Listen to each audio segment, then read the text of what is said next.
के सौदा है वो बीबी बत्रा सौदा के है। जो आदमी की कोई बात सुनता नहीं, उसकी बात का कोई महत्व नहीं। कांग्रेस पार्टी के नेताओं ने जिस प्रकार से हिंसा का रास्ता लोकसभा में अपनाया है, लोकसभा के मंदिर में जिस प्रकार से धक्का मुक्की करने का काम किया है, उनको उस बात के लिए देश से माफी मांगनी चाहिए। दलाल से ये बात मैं आपके माध्यम से पूछना चाहता हूँ, जो 37 विधायक बने हैं, पहले उनसे पूछे ईवीएम ठीक थी या गलत थी जो आ रहे हैं। और कर्ण दलाल ये भी बताए कि उदय भान को वो जिताने के लिए लगे थे, कराने के लिए लगे थे, ये भी जवाब दे। पार्टी अलग जिला बना रही है और बाद में सरकार भी बना देगी, फिर सरकार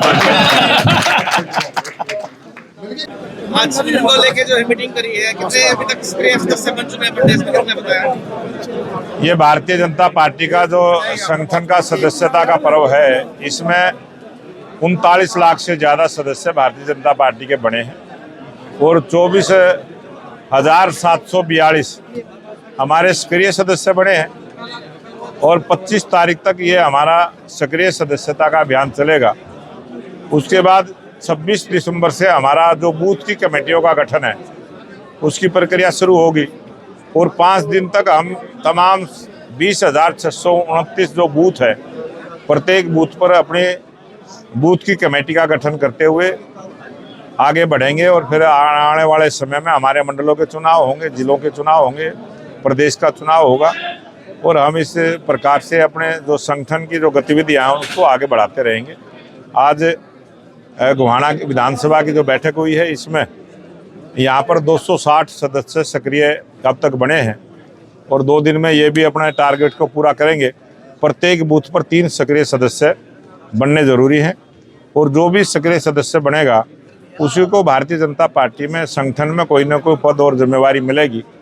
ऐसी पार्टी की व्यवस्था है जिसको हम पूरा करेंगे। नगर पालिकाओं और दिल्ली के भी चुनाव है, अभी आपने बताया। अभी नगर पालिका के चुनाव जहाँ भी होंगे, पूरे हरियाणा प्रदेश में 34 स्थानों पर चुनाव होने हैं और अपने सोनीपत जिले में खरखोदा नगर पालिका का चुनाव है, वो भी भारतीय जनता पार्टी के कार्यकर्ता जीत कर आए, इस प्रकार की हमारी योजना बनी है।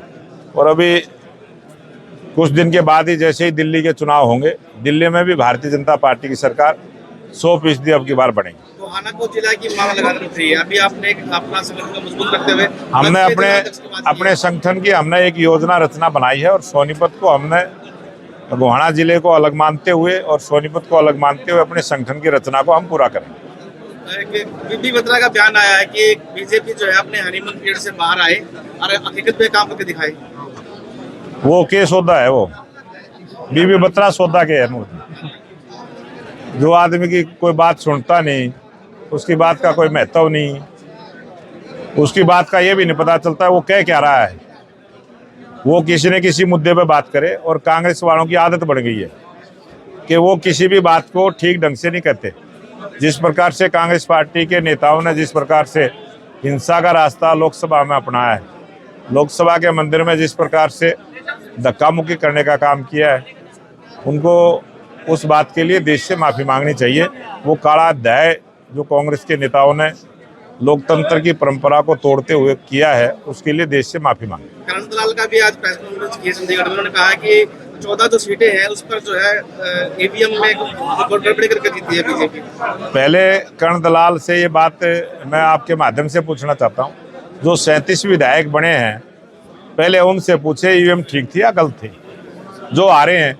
और कर्ण दलाल ये भी बताए कि उदय भान को वो जिताने के लिए लगे थे, कराने के लिए लगे थे, ये भी जवाब दे। अभी आपने एक चीज और बताया कि जिस तरह से क्या बोलते हैं 24 फसलों पर एमएसपी की बात कही है, उसमें कांग्रेस के नेता कर रहे हैं। कांग्रेस के नेताओं का जो बयान मैंने देखा था कि भाई 10 फसलों के नाम बताए। अब 2 दिन के बाद 24 फसलें जो एमएसपी खरीदने का काम किया, इसका एक रागनी भी आएगी। वो रागनी भी सुनना और कांग्रेस वाले अपने घर में भी सुनाएं उसको, ताकि पता चल जाए कि हरियाणा सरकार, लोकप्रिय मुख्यमंत्री नायब सिंह सैनी की सरकार ने कानून बना दिया। जो कानून की बात किसानों के साथ हमने की थी कि गारंटी देंगे, हमने गारंटी दी है। हरियाणा सरकार 24 फसलें एमएसपी पर खरीदने का काम करेगी।